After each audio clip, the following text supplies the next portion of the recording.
فاسألوا أهل الذكر إن كنتم لا تعلمون.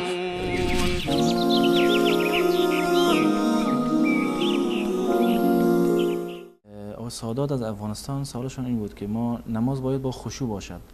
اما بعضی وقتها وقت نماز خیلی کمه و نزدیک به قضا شدن است. حالا انسان به سرعت نماز میخونه ولی انسان مشخص نیست که آیا 4 رکعت خوانده 3 رکعت خوانده به خاطر وسواس و یا به خاطر اینکه واقعا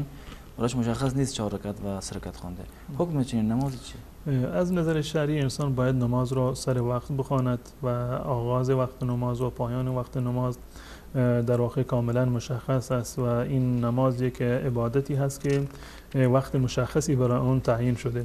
و اگر این عبادت رو شما سر وقت خوندید، در همون وقت تعیین شده خواندید، این در واقع شما ادا کردید این عبادت رو و دستور خداوند متعال را اجرا کردید و اگر خارج از وقت خوندید اینو از نظر شرعی میگه قضا کردن این نماز رو، یعنی ادا یعنی نمازی که سر وقت خونده می شود و قضا نمازی که خارج از وقت بعد از گذشتن وقت دوباره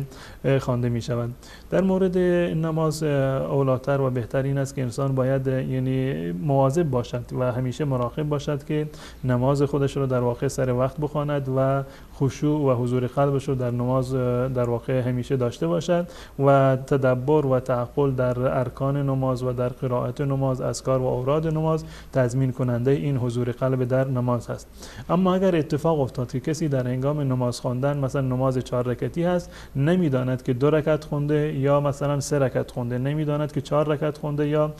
3 رکعت خونده، هر انسانی یکی از مواردی که سجده سهو بر انسان لازم می شود شک در نماز است. بدین معنی که انسان شک می کند که من این کار رو انجام دادم، این رکن رو انجام دادم یا انجام ندادم. شک در این هست که نمیداند که 3 رکعت خونده یا 4 رکعت خونده. در موردی که شما مشکوک هستید و نمیدانید که چند رکعت در نماز خوندید، همون کمترین رو شما معیار قرار بدید. مثلا شما مشکوک هستید که 3 رکعت خوندید یا 4 رکعت خوندید، در میان 3 رکعت و 4 رکعت الان مشکوک هست، الان اون 3 رکعت مبنا هست، اون که یقینی هست، اون یقین رو بگیرید. اگر